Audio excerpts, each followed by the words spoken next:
Die Liga der Rothaarigen. Kapitel 1. Eines Tages im Herbst des vergangenen Jahres hatte ich meinen Freund, Mr. Sherlock Holmes, aufgesucht und fand ihn in angeregter Unterhaltung mit einem sehr beleibten, rotgesichtigen, älteren Herrn von feuerroter Haarpracht.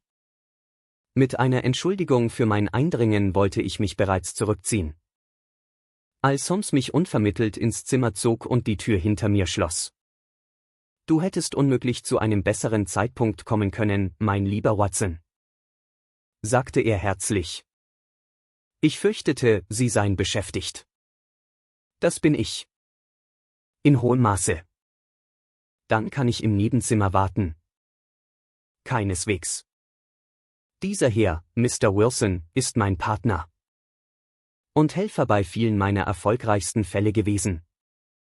Und ich zweifle nicht daran, dass er mir auch bei Ihrem Fall von größtem Nutzen sein wird.« Der beleibte Herr erhob sich halb von seinem Stuhl und machte eine kurze Verbeugung, wobei er aus seinen kleinen, von Fett umgebenen Augen einen schnellen, fragenden Blick auf mich warf. »Nehmen Sie Platz auf dem Sofa«, sagte Holmes, ließ sich wieder in seinen Lehnstuhl fallen und legte die Fingerspitzen aneinander, wie es seine Gewohnheit war, wenn er sich in einer richterlichen Stimmung befand. »Ich weiß, mein lieber Watson, dass du meine Liebe zu allem Bizarren teilst, das außerhalb der Konventionen und des eintönigen Alltags liegt. Du hast deine Vorliebe dafür durch den Eifer gezeigt, der dich veranlasst hat, so viele meiner kleinen Abenteuer aufzuzeichnen und, wenn du mir die Bemerkung erlaubst, sie etwas auszuschmücken. Ihre Fälle haben in der Tat mein größtes Interesse geweckt«, bemerkte ich. »Du wirst dich erinnern, dass ich neulich, kurz bevor wir uns mit dem sehr einfachen Problem von Fräulein Mary Sutherland befassten, bemerkte, dass wir für seltsame Wirkungen und außergewöhnliche Kombinationen zum Leben selbst gehen müssen, das immer weit kühner ist als jeder Versuch der Einbildungskraft. Eine Behauptung, die ich mir erlaubte zu bezweifeln. Das tatest du, Doktor. Aber dennoch wirst du meine Ansicht teilen müssen. Denn andernfalls werde ich weiterhin Tatsache auf Tatsache häufen, bis dein Verstand unter ihnen zusammenbricht und mir Recht gibt. Nun, Mr. Jabez Wilson hier hatte die Güte, mich heute Morgen aufzusuchen und eine Erzählung zu beginnen, die eine der seltsamsten zu sein verspricht, die ich seit einiger Zeit gehört habe. Du hast mich bemerken hören, dass die seltsamsten und einzigartigsten Dinge sehr oft nicht mit den größeren, sondern mit den kleineren Verbrechen verbunden sind. Und gelegentlich sogar dort, wo Raum für Zweifel bleibt, ob überhaupt ein strafbares Verbrechen begangen wurde. Soweit ich gehört habe, ist es mir unmöglich zu sagen, ob der vorliegende Fall ein Beispiel für ein Verbrechen ist oder nicht. Aber der Verlauf der Ereignisse gehört zweifellos zu den seltsamsten, die ich je vernommen habe. Vielleicht, Mr. Wilson, hätten Sie die große Güte, Ihre Erzählung von neuem zu beginnen. Ich bitte Sie darum nicht nur, weil mein Freund Dr. Watson den ersten Teil nicht gehört hat, sondern auch, weil mich die eigenartige Natur der Geschichte dazu drängt, jedes mögliche Detail aus Ihrem Munde zu erfahren. In der Regel, wenn ich eine leichte Andeutung des Geschehensablaufs gehört habe, kann ich mich von den tausenden anderen ähnlichen Fällen leiten lassen, die mir im Gedächtnis sind. Im vorliegenden Fall bin ich gezwungen zuzugeben, dass die Fakten, nach bestem Wissen und Gewissen, einzigartig sind. Der beleibte Clint blähte seine Brust mit einem Anflug von Stolz auf und zog eine schmutzige und zerknitterte Zeitung aus der Innentasche seines Überziehers, während er die Anzeigenspalte überflog, den Kopf vorgestreckt und das Papier auf seinem Knie flach gedrückt. Betrachtete ich den Mann genau und versuchte, nach der Art meines Gefährten, die Hinweise zu lesen, die seine Kleidung oder sein Aussehen bieten mochten. Durch meine Untersuchung erfuhr ich jedoch nicht sehr viel. Unser Besucher trug alle Merkmale eines durchschnittlichen, gewöhnlichen britischen Geschäftsmannes an sich, korpulent, wichtig und langsam. Er trug ziemlich weite, graue Schäferkarohosen, einen nicht übermäßig sauberen schwarzen Gehrock, vorn offen. Und eine fahle Weste mit einer schweren, messingfarbenen Albertkette, an der ein quadratisches, durchbrochenes Metallstück als Verzierung herabhing. Ein abgewetzter Zylinder. Und ein verblichener brauner Überzieher mit zerknittertem Samtkragen lagen auf einem Stuhl neben ihm. Alles in allem, so sehr ich auch hinschaute, gab es an dem Mann nichts Bemerkenswertes außer seinem brennend roten Kopf und dem Ausdruck äußersten Verdrusses und Unmuts auf seinen Gesichtszügen. Sherlock Holmes' schnelles Auge hatte meine Beschäftigung bemerkt. Und er schüttelte lächelnd den Kopf, als er meine fragenden Blicke bemerkte. Abgesehen von den offensichtlichen Tatsachen, dass er irgendwann einmal körperlich gearbeitet hat, dass er Schnupftabak nimmt, dass er Freimaurer ist, dass er in China war und dass er in letzter Zeit eine beträchtliche Menge geschrieben hat, kann ich nichts weiter folgern. Mr. Jabez Wilson fuhr in seinem Stuhl auf, den Zeigefinger auf der Zeitung, aber die Augen auf meinen Gefährten gerichtet. »Wie, in aller Welt, wussten Sie das alles, Mr. Holmes?« fragte er. »Woher wussten Sie zum Beispiel, dass ich körperlich gearbeitet habe?« »Es ist so wahr wie das Evangelium, denn ich begann als Schiffszimmermann.« »Ihre Hände, mein lieber Herr. Ihre rechte Hand ist beträchtlich größer als die linke. Sie haben mit ihr gearbeitet, und die Muskeln sind stärker entwickelt. Nun, der Schnupftabak und die Freimaurerei. Ich will Ihre Intelligenz nicht beleidigen, indem ich Ihnen verrate, wie ich das herausgelesen habe, zumal Sie gegen die strengen Regeln Ihrer Vereinigung eine Brosche mit Winkel und Zirkel tragen. Ach, natürlich, das habe ich vergessen. Aber das Schreiben.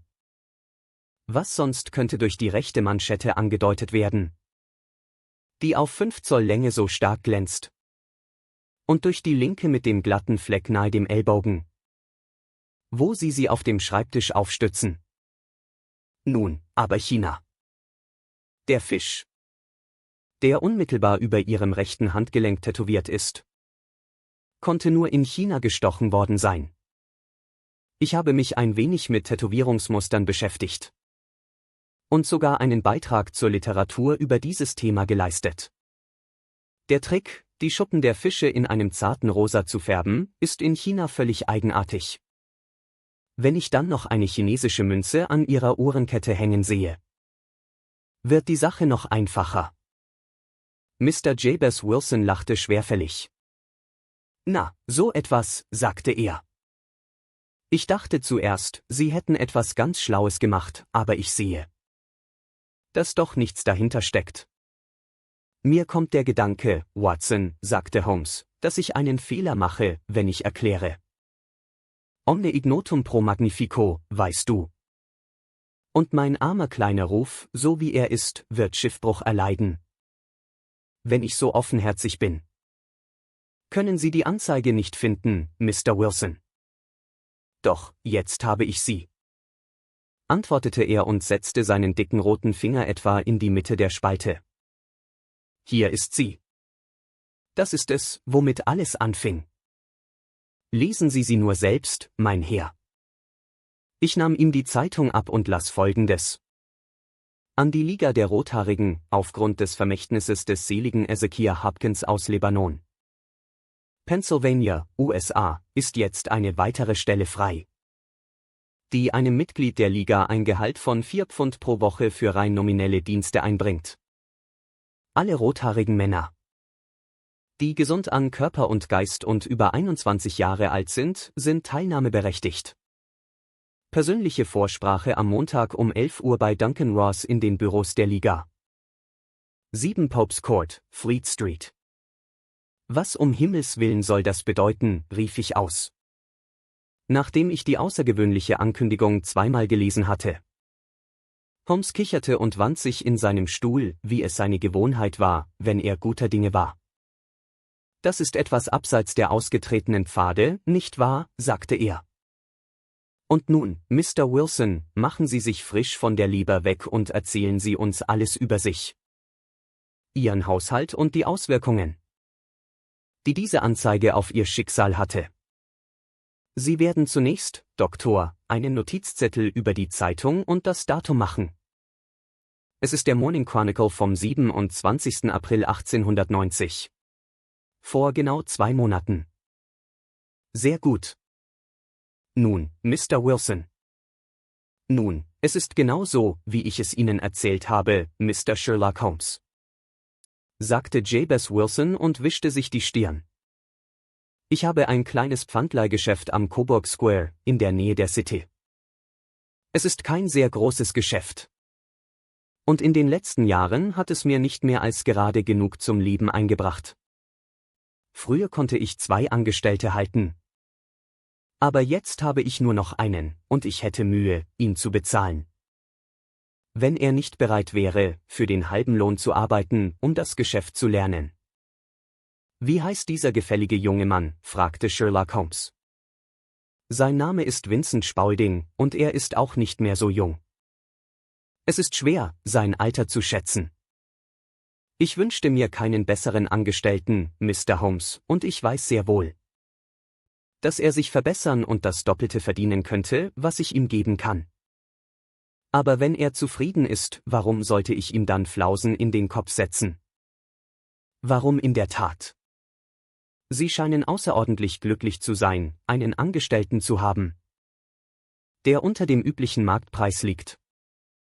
Das ist in diesem Zeitalter keine häufige Erfahrung unter Arbeitgebern. Ich weiß nicht, ob Ihr Angestellter nicht ebenso bemerkenswert ist wie Ihre Anzeige. Oh, er hat auch seine Fehler, sagte Mr. Wilson. So einen Fotografierer habe ich noch nie erlebt. Knipst mit seinem Apparat herum, wenn er seinen Geist bilden sollte. Und taucht dann in den Keller ab wie ein Kaninchen in seinen Bau, um seine Bilder zu entwickeln. Das ist sein Hauptfehler, aber im Großen und Ganzen ist er ein guter Arbeiter. Es ist nichts Verwerfliches an ihm. Er ist noch bei Ihnen, nehme ich an. Ja, mein Herr. Er und ein 14-jähriges Mädchen, das ein wenig einfache Küchenarbeit macht und die Räume sauber hält, das ist alles, was ich im Hause habe, denn ich bin Witwer und hatte nie eine Familie. Wir leben sehr ruhig, mein Herr, wir 3. Und wir haben ein Dach über dem Kopf und bezahlen unsere Schulden, wenn wir auch nichts weiter tun. Das Erste, was uns aus der Ruhe brachte, war diese Anzeige. Spaulding kam vor genau 8 Wochen heute in das Büro, mit genau dieser Zeitung in der Hand. Und sagt: Ich wünschte beim Herrn, Mr. Wilson, ich wäre ein rothaariger Mann. Warum das, frage ich. Nun, sagt er, hier ist wieder eine Stelle in der Liga der Rothaarigen frei. Sie ist für jeden, der sie bekommt, ein kleines Vermögen wert, und ich habe gehört, dass es mehr freie Stellen gibt als Männer, so dass die Treuhänder nicht wissen, was sie mit dem Geld anfangen sollen. Wenn mein Haar nur seine Farbe ändern würde, hier wäre eine hübsche kleine Pfründe, in die ich hineinspringen könnte. Was ist es denn, frage ich. Sie müssen wissen, Mr. Holmes, ich bin ein sehr häuslicher Mensch. Und da mein Geschäft zu mir kam, anstatt dass ich zu ihm gehen musste, setzte ich oft wochenlang keinen Fuß über die Fußmatte. Auf diese Weise wusste ich nicht viel von dem, was draußen vorging. Und war immer froh über eine kleine Neuigkeit. Haben Sie nie von der Liga der Rothaarigen gehört? Fragte er mit großen Augen. Niemals. Nun, das wundert mich, denn Sie sind selbst für eine der freien Stellen geeignet. Und was ist sie wert, frage ich. Oh, nur ein paar hundert im Jahr. Aber die Arbeit ist gering und beeinträchtigt die anderen Geschäfte nicht sehr. Nun, Sie können sich leicht denken, dass ich da die Ohren spitzte, denn das Geschäft war einige Jahre nicht besonders gut gewesen. Und ein paar hundert extra wären sehr willkommen gewesen. Erzählen Sie mir alles darüber, sagte ich. Nun, sagte er und zeigte mir die Anzeige, Sie können selbst sehen. dass die Liga eine freie Stelle hat. Und dort ist die Adresse, unter der Sie sich für Einzelheiten bewerben sollen. Soviel ich weiß, wurde die Liga von einem amerikanischen Millionär gegründet. Einem gewissen Ezekiah Hopkins. Der sehr eigen war. Er war selbst rothaarig. Und er hatte große Sympathie für alle rothaarigen Männer. Als er starb, stellte sich heraus, dass er sein riesiges Vermögen den Treuhändern überlassen hatte, mit der Anweisung, die Zinsen für die Bereitstellung leichter Stellen für Männer mit dieser Haarfarbe zu verwenden. Nach allem, was ich höre, ist der Lohn hervorragend und es ist sehr wenig zu tun. Aber, sagte ich, da würden sich ja Millionen von rothaarigen Männern bewerben. Nicht so viele, wie Sie denken, antwortete er. Es beschränkt sich nämlich auf Londoner und auf erwachsene Männer. Dieser Amerikaner war in jungen Jahren von London aus gestartet und wollte der alten Stadt einen Gefallen tun. Außerdem habe ich gehört, dass es zwecklos ist, sich zu bewerben.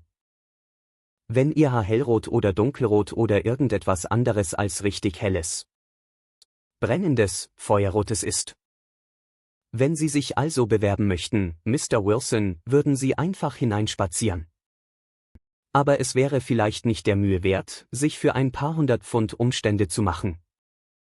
Nun, es ist eine Tatsache, meine Herren, wie Sie selbst sehen können, dass mein Haar einen sehr vollen und kräftigen Farbton hat, so dass es mir schien, als ob ich bei diesem Wettbewerb so gute Chancen hätte wie jeder andere Mann, den ich je getroffen habe.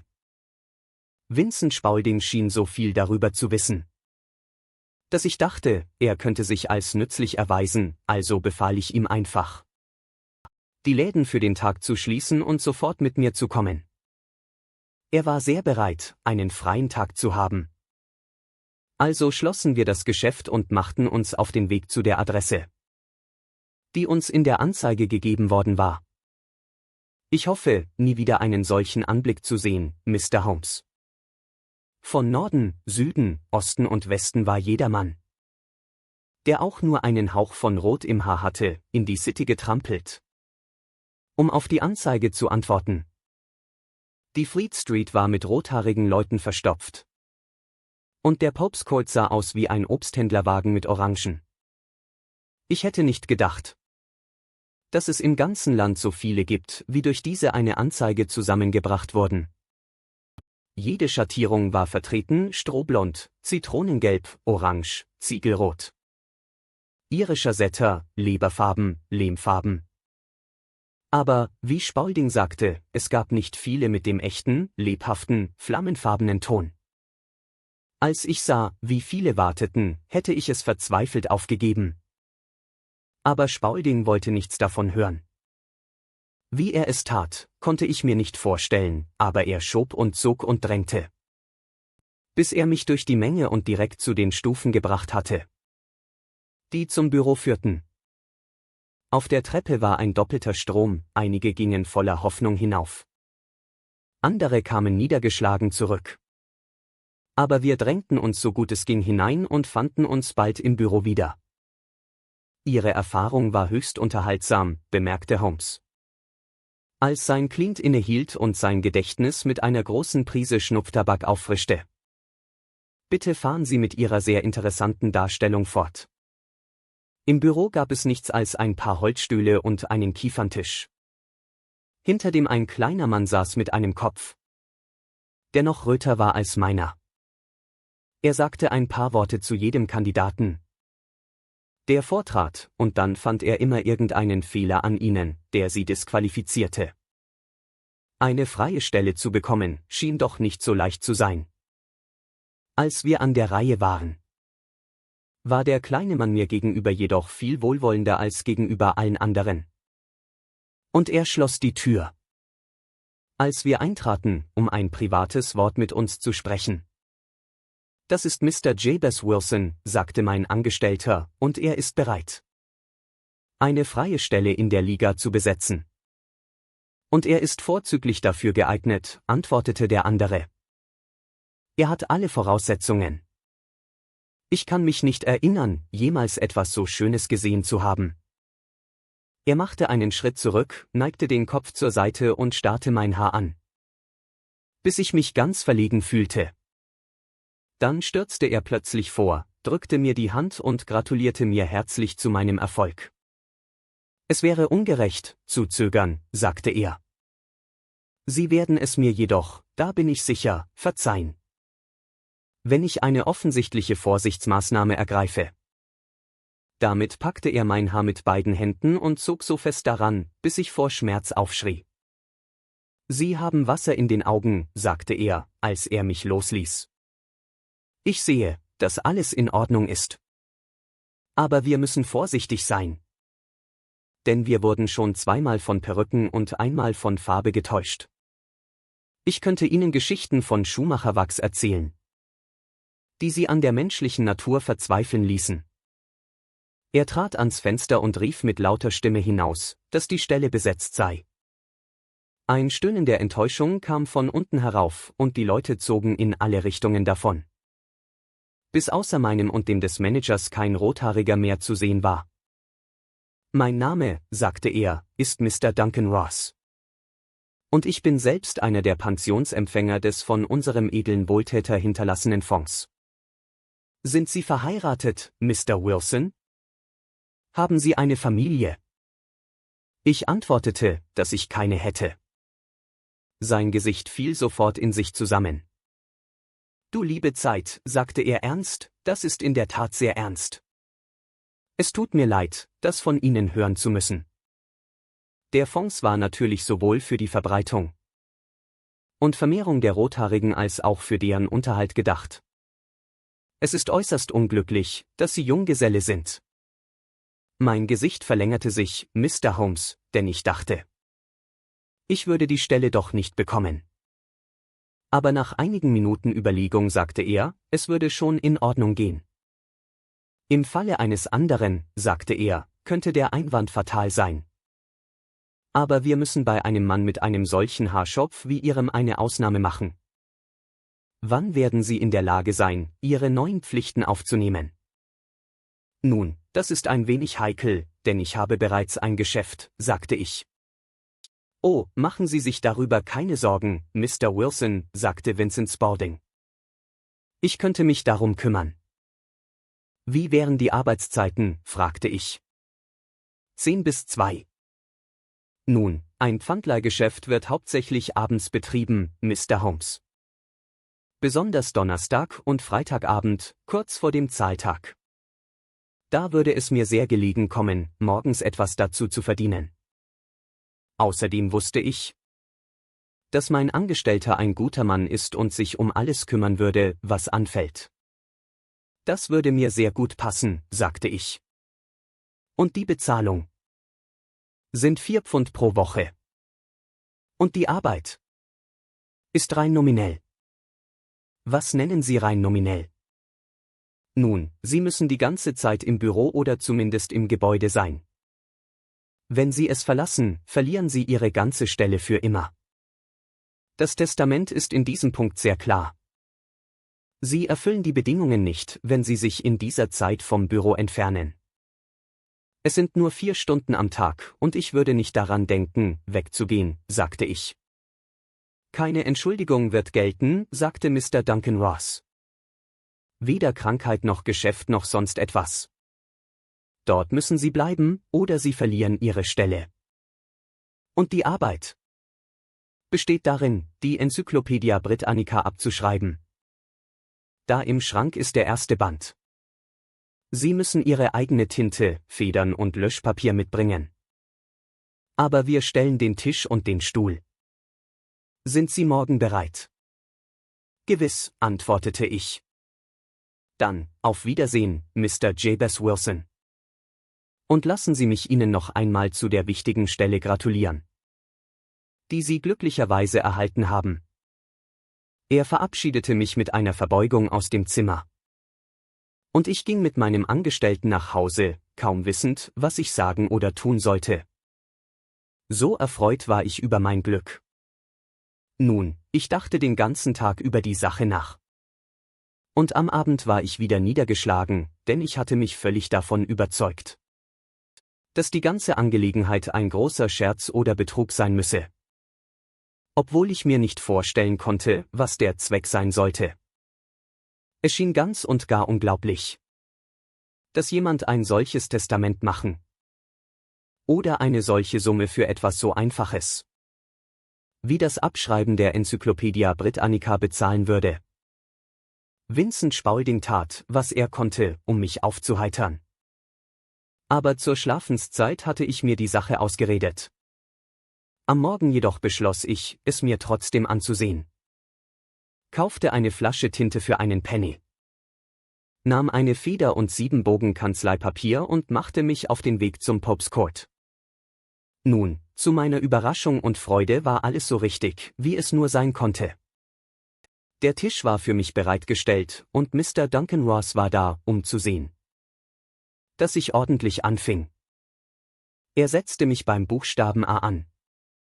Und dann verließ er mich, aber er kam von Zeit zu Zeit herein, um nachzusehen, ob bei mir alles in Ordnung war. Um 2 Uhr verabschiedete er sich, lobte die Menge, die ich geschrieben hatte, und schloss die Bürotür hinter mir ab. So ging es Tag für Tag, Mr. Holmes.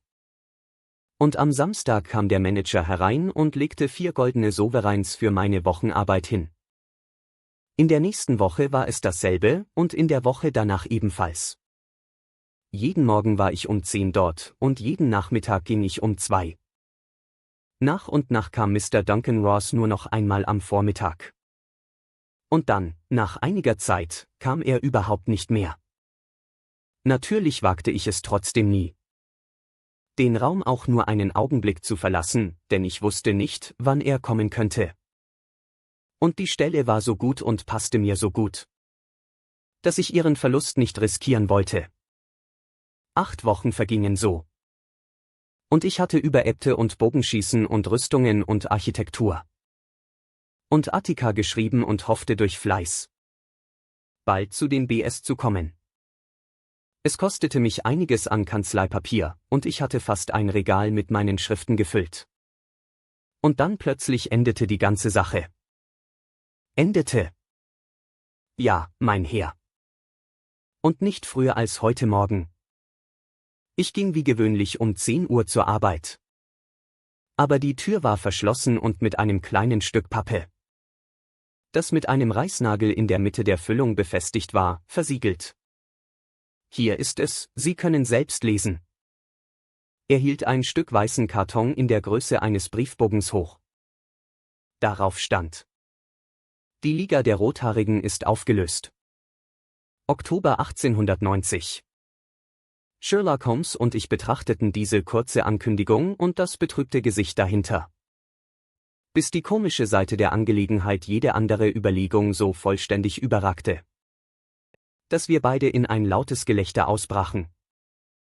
Ich kann nicht sehen, dass das irgendwie komisch ist, rief unser Client und errötete bis in die Wurzeln seines flammenden Haares. Wenn Sie nichts Besseres tun können, als mich auszulachen, kann ich auch woanders hingehen. Nein, nein, rief Holmes und schob ihn in den Stuhl zurück, von dem er sich halb erhoben hatte. Um nichts in der Welt würde ich Ihren Fall verpassen wollen. Er ist erfrischend ungewöhnlich. Aber es hat, wenn Sie mir die Bemerkung erlauben, etwas leicht Komisches an sich. Bitte, welche Schritte unternahmen Sie, als Sie die Karte an der Tür fanden? Ich war wie vor den Kopf geschlagen, mein Herr. Ich wusste nicht, was ich tun sollte. Dann erkundigte ich mich in den umliegenden Büros, aber niemand schien etwas davon zu wissen. Schließlich ging ich zum Hausbesitzer, einem Buchhalter, der im Erdgeschoss wohnt, und fragte ihn, ob er mir sagen könne, was aus der Liga der Rothaarigen geworden sei. Er sagte, er habe nie von einer solchen Vereinigung gehört. Dann fragte ich ihn, wer Mr. Duncan Ross sei. Er antwortete, der Name sei ihm neu. Nun, sagte ich, der Herr in Nr. 4. Was, der Rothaarige? Ja. Oh, sagte er, sein Name war William Morse. Er war Rechtsanwalt und benutzte mein Zimmer als vorübergehende Unterkunft, bis seine neuen Räume fertig waren. Er ist gestern ausgezogen. Wo kann ich ihn finden? Oh, in seinen neuen Büros. Er hat mir die Adresse genannt. Ja, 17 King Edward Street, in der Nähe von St. Paul's. Ich machte mich auf den Weg, Mr. Holmes. Aber als ich zu dieser Adresse kam, war dort eine Fabrik für künstliche Kniescheiben. Und niemand dort hatte jemals von einem Mr. William Morris oder einem Mr. Duncan Ross gehört. Und was taten Sie dann? Fragte Holmes.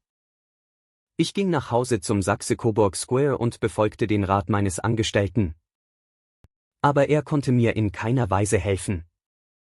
Er sagte nur, wenn ich abwartete, würde ich vielleicht postalisch etwas hören.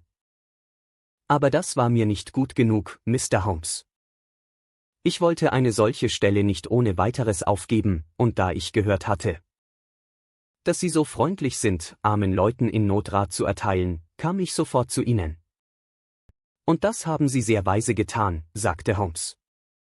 Ihr Fall ist außerordentlich bemerkenswert, und ich werde mich gerne damit befassen.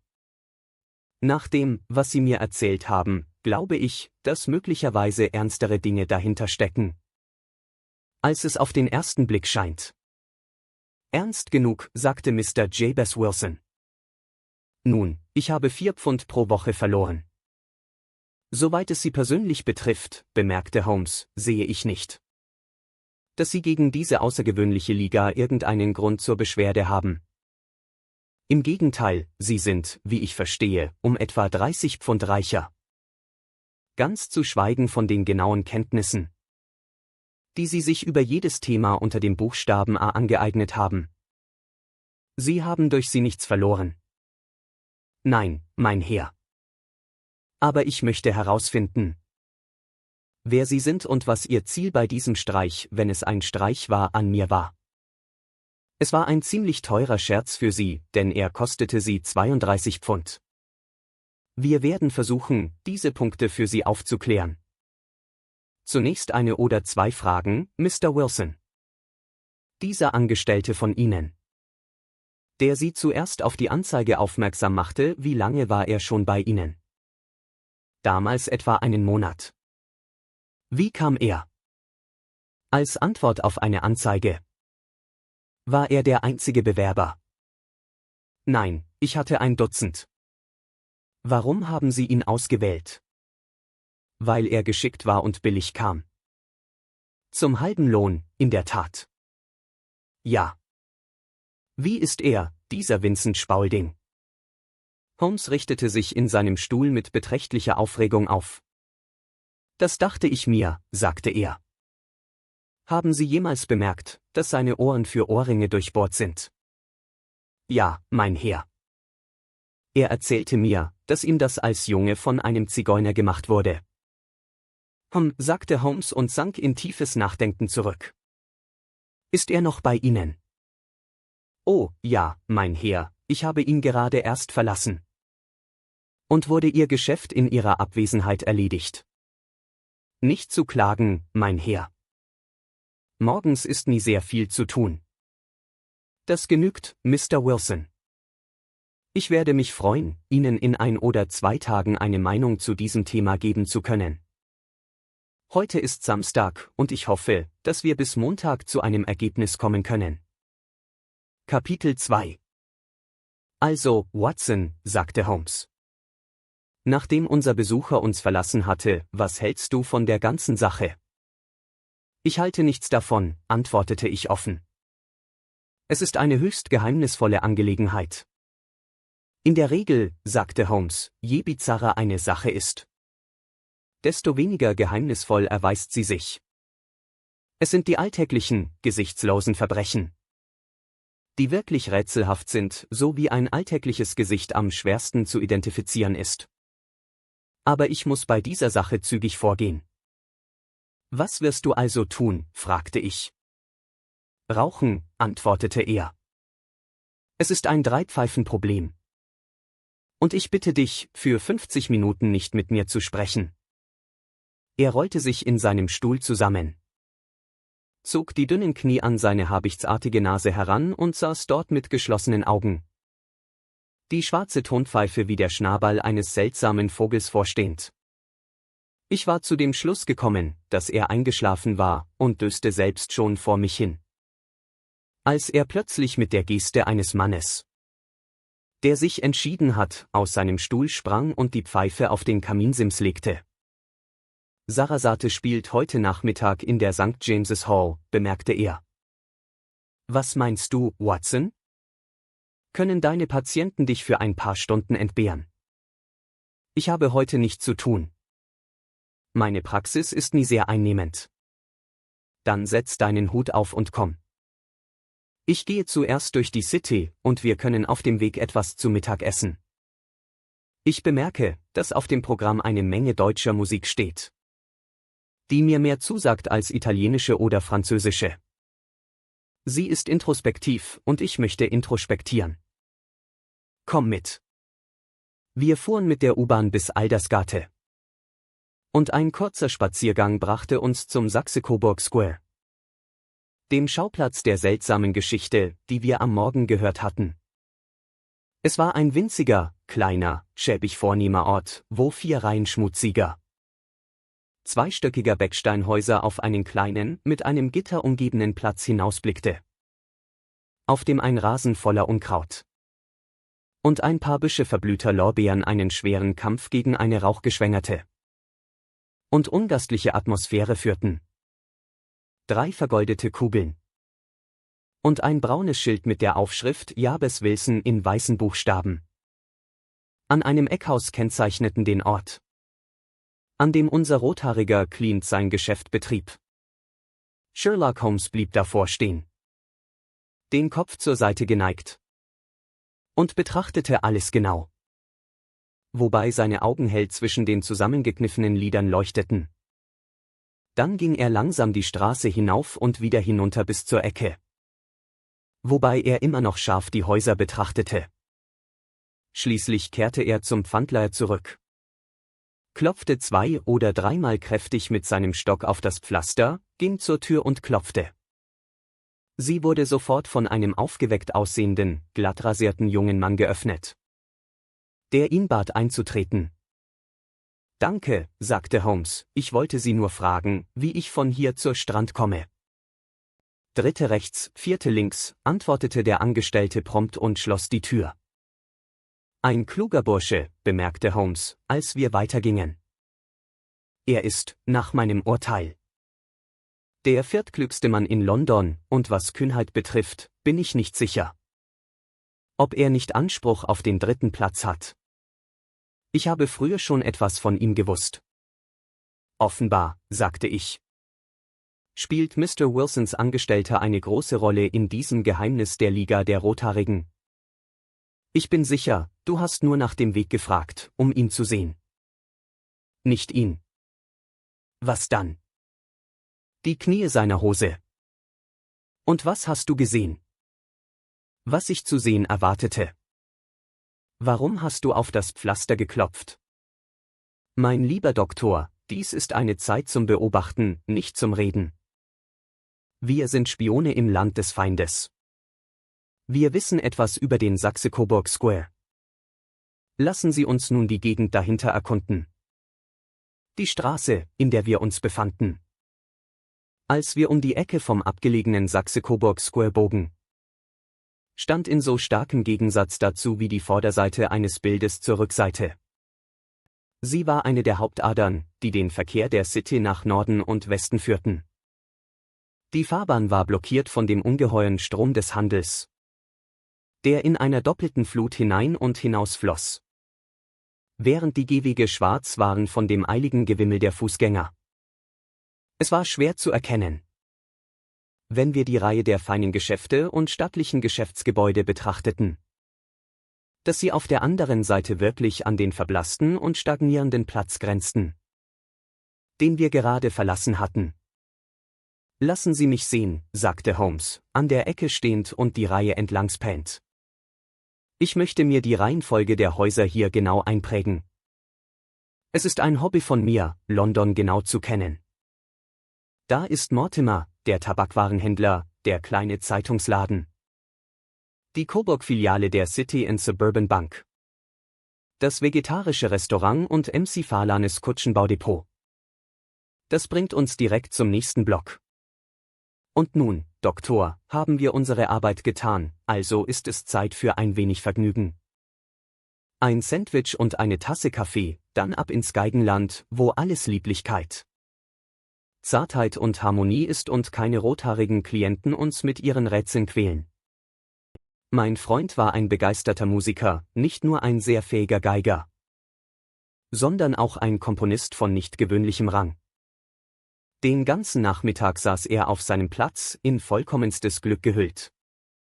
Seine langen, dünnen Finger sanft im Takt der Musik bewegend, während sein sanft lächelndes Gesicht und seine lässigen, verträumten Augen so unähnlich denen des Spürhundes Holmes, des unerbittlichen, scharfsinnigen, bereiten Verbrechensbekämpfers waren, wie man es sich nur vorstellen konnte. In seinem eigenartigen Charakter offenbarte sich abwechselnd die Doppelnatur. Und seine äußerste Genauigkeit und Scharfsinnigkeit stellten, wie ich oft dachte, die Reaktion gegen die poetische und kontemplative Stimmung dar, die gelegentlich in ihm vorherrschte. Das Pendel seiner Natur schwang von äußerster Lethargie zu verschlingender Energie. Und, wie ich genau wusste, war er niemals so wirklich furchterregend wie dann, wenn er tagelang in seinem Lehnstuhl zwischen seinen Improvisationen und seinen Büchern in gotischer Schrift herumgelungert hatte. Dann überkam ihn plötzlich die Lust an der Jagd. Und seine brillante Denkkraft erhob sich auf die Stufe der Intuition. Bis diejenigen, die mit seinen Methoden nicht vertraut waren, ihn schief ansahen wie einen Mann, dessen Wissen nicht das eines anderen Sterblichen war.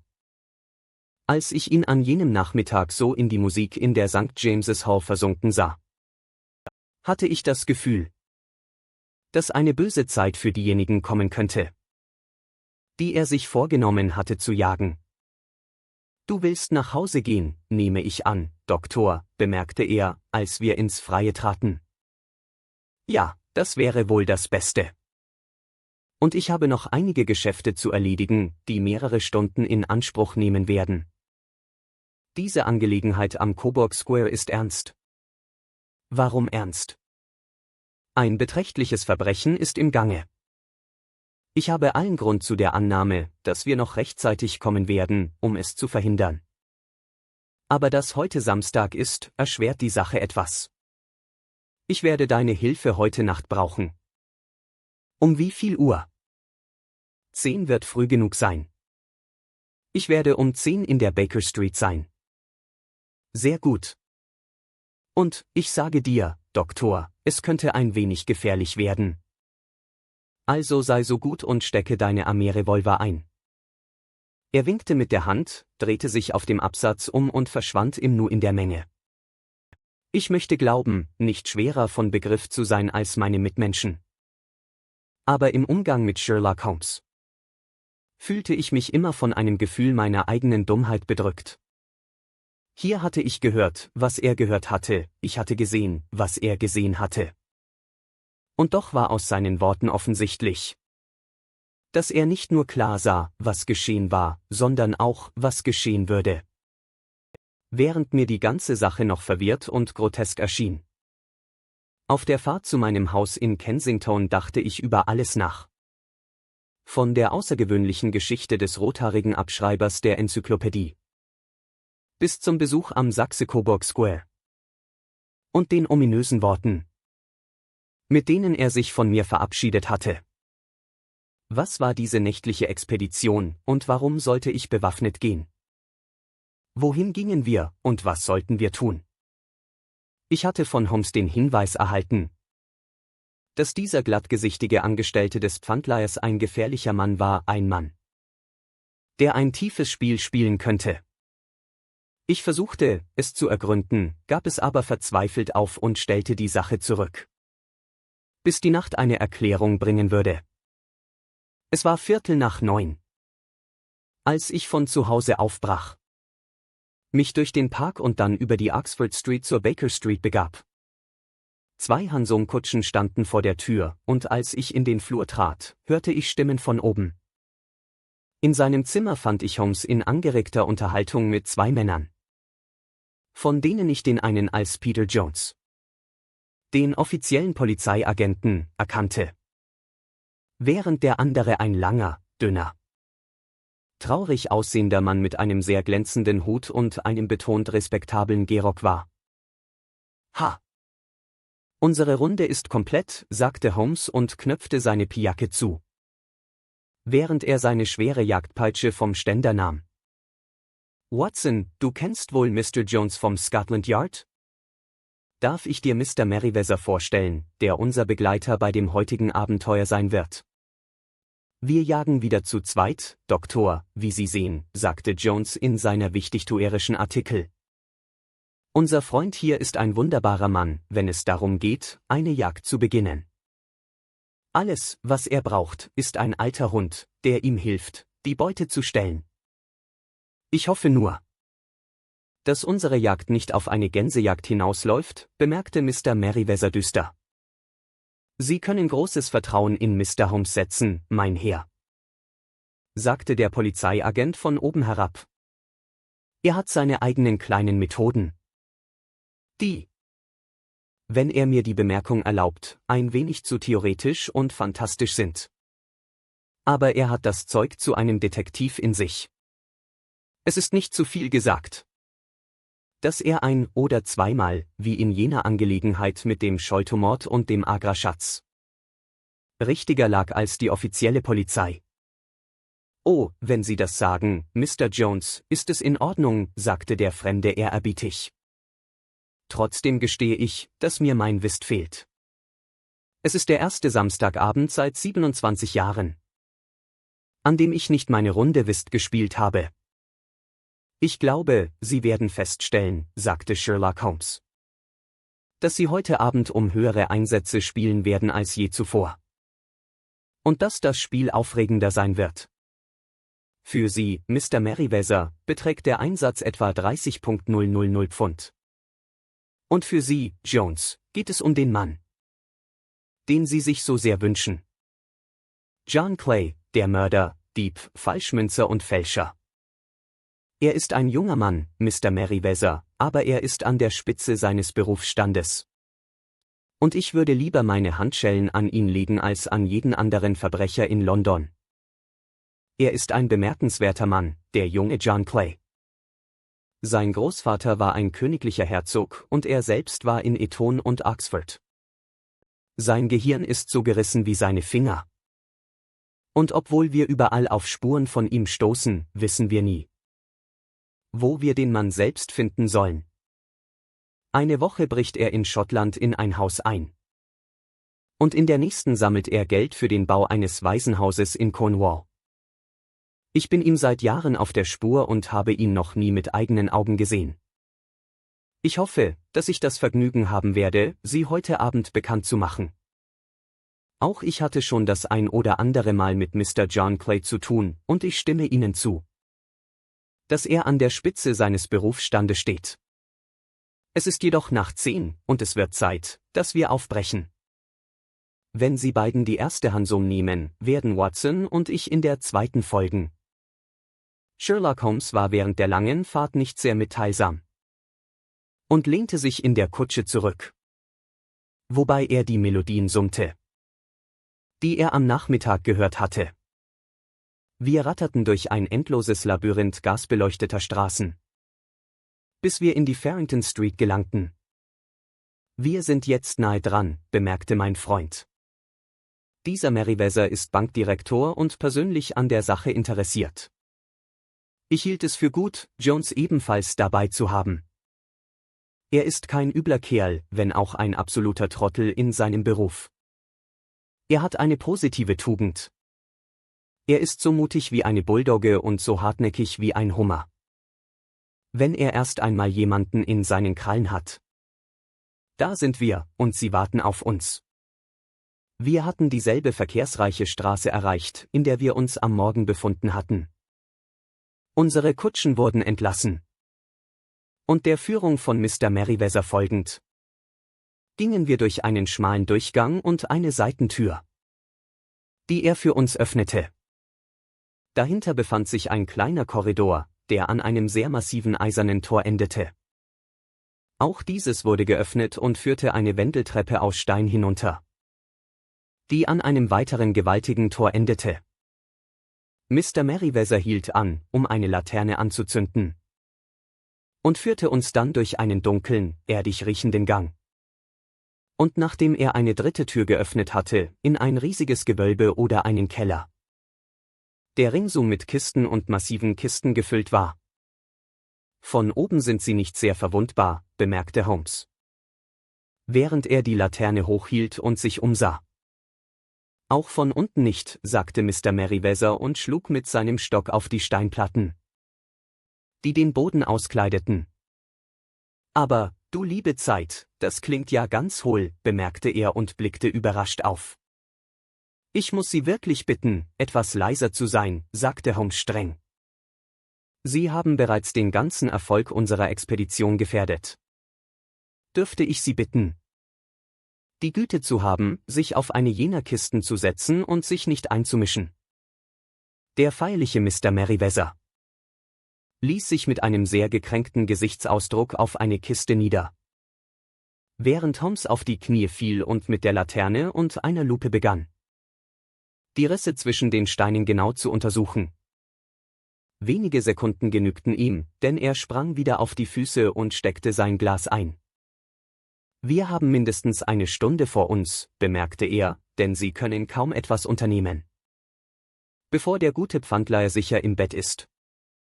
Dann werden Sie keine Minute verlieren, denn je früher Sie Ihre Arbeit erledigen, desto länger haben Sie Zeit für Ihre Flucht. Wir befinden uns, Doktor, wie du zweifellos bereits erraten hast, im Keller der City-Filiale einer der großen Londoner Banken. Mr. Merryweather ist der Vorsitzende des Direktoriums und er wird Ihnen erklären, dass es Gründe gibt, warum die gewagteren Verbrecher Londons sich zurzeit sehr für diesen Keller interessieren sollten.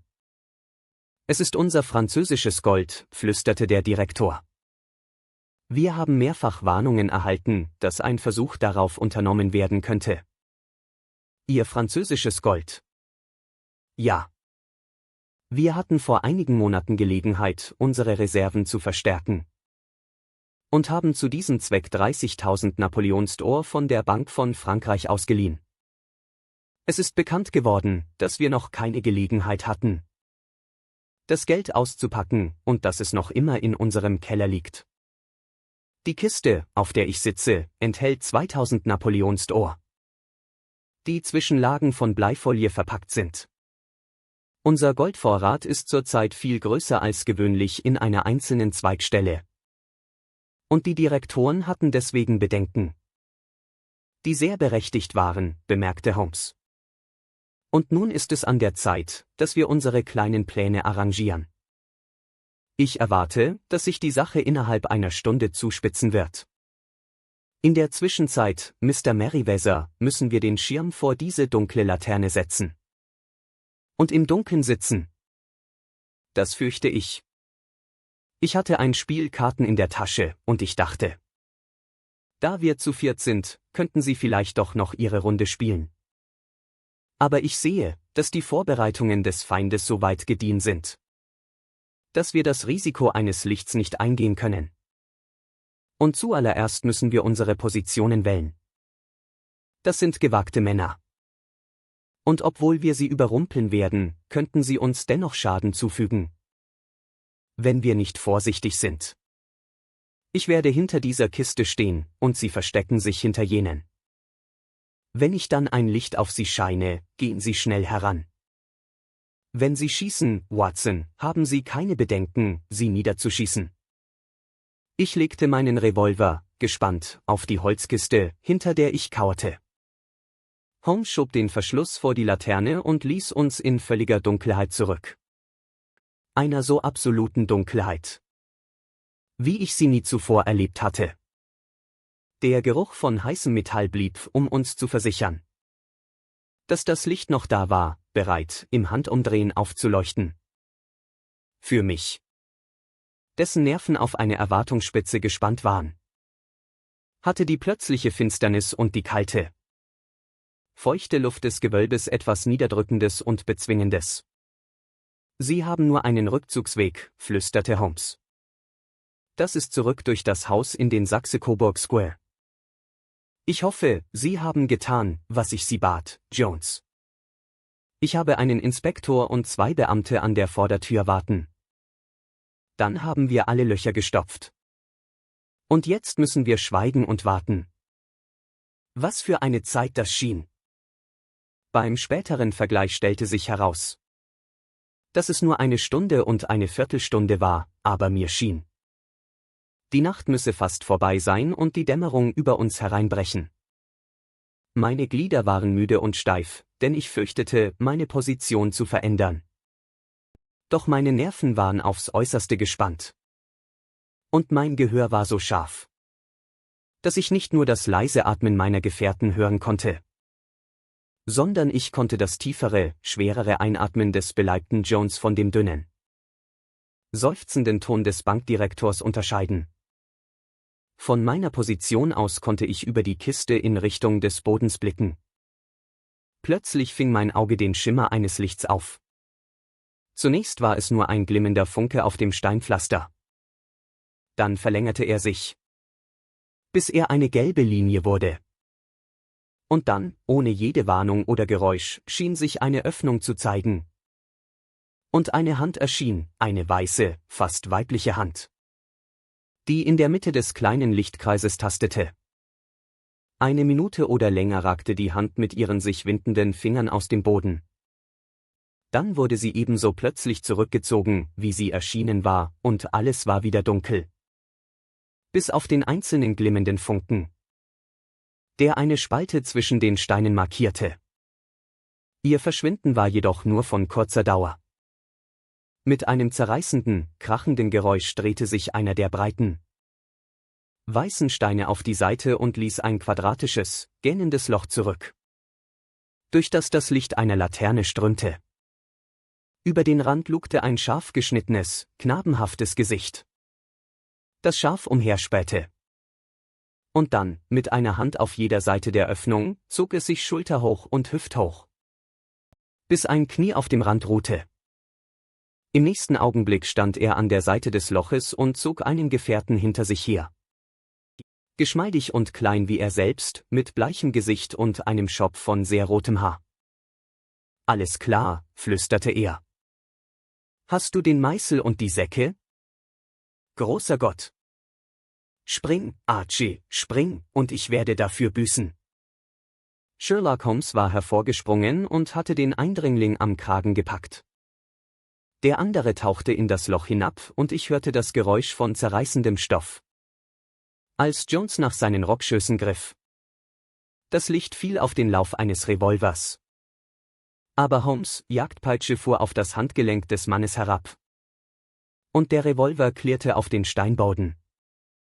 »Es hat keinen Zweck, John Clay«, sagte Holmes mild. »Sie haben überhaupt keine Chance.« »So scheint es«, antwortete der andere mit äußerster Gelassenheit. »Ich nehme an, mein Kumpel ist in Ordnung, auch wenn ich sehe, dass Sie seine Rockschöße erwischt haben.« »Vor der Tür warten 3 Männer auf ihn«, sagte Holmes. »Oh, in der Tat. Sie scheinen die Sache sehr gründlich erledigt zu haben. Ich muss Sie beglückwünschen.« »Und ich Sie«, antwortete Holmes. »Ihre Rothaar-Idee war sehr neu und wirkungsvoll.« »Sie werden Ihren Kumpel gleich wiedersehen«, sagte Jones. »Er kann schneller in Löcher klettern als ich. Halten Sie jetzt mal still, während ich die Handschellen anlege.« »Ich bitte Sie, mich nicht mit Ihren schmutzigen Händen anzufassen«, bemerkte unser Gefangener, während die Handschellen an seinen Handgelenken klirrten. »Ihnen ist vielleicht nicht bekannt, dass königliches Blut in meinen Adern fließt. Haben Sie auch die Güte, mich stets mit »Sir« und »Bitte« anzureden.« »Schon gut«, sagte Jones mit einem starren Blick und einem Grinsen. »Nun, würden Sie bitte, mein Herr, nach oben gehen, wo wir eine Kutsche nehmen können, um Eure Hoheit zur Polizeistation zu bringen.« »Das ist besser«, sagte John Clay gelassen. Er machte eine schwungvolle Verbeugung vor uns dreien. und ging ruhig in der Obhut des Detektivs davon. Wirklich, Mr. Holmes, sagte Mr. Merriweather. Als wir Ihnen aus dem Keller folgten, ich weiß nicht, wie die Bank Ihnen danken oder Sie belohnen kann. Es besteht kein Zweifel, dass Sie einen der entschlossensten Raubüberfälle auf eine Bank, die mir je untergekommen sind, auf die vollständigste Weise aufgedeckt und vereitelt haben. Ich hatte noch 1 oder 2 kleine Rechnungen mit Mr. John Clay zu begleichen, sagte Holmes. Diese Angelegenheit hat mich einige kleine Ausgaben gekostet, von denen ich erwarte, dass die Bank sie erstattet, aber darüber hinaus bin ich durch eine Erfahrung, die in vielerlei Hinsicht einzigartig ist, und durch das Hören der sehr bemerkenswerten Erzählung von der Liga der Rothaarigen reichlich belohnt. Siehst du, Watson, erklärte er in den frühen Morgenstunden, als wir in der Baker Street bei einem Glas Whisky und Soda saßen. Es war von Anfang an völlig offensichtlich, dass der einzig mögliche Zweck dieser recht fantastischen Geschichte mit der Anzeige der Liga und dem Abschreiben der Enzyklopädie darin bestehen musste, diesen nicht allzu hellen Pfandleiher für mehrere Stunden am Tag aus dem Weg zu schaffen. Es war eine seltsame Art, es zu bewerkstelligen. Aber es wäre wirklich schwierig, eine bessere vorzuschlagen. Die Methode wurde dem findigen Geist von Clay zweifellos durch die Haarfarbe seines Komplizen nahegelegt. Die 4 Pfund pro Woche waren ein Köder, der ihn anziehen musste, und was bedeuteten sie für sie? Die um Tausende spielten? Sie gaben die Anzeige auf, der eine Schurke hatte das provisorische Büro.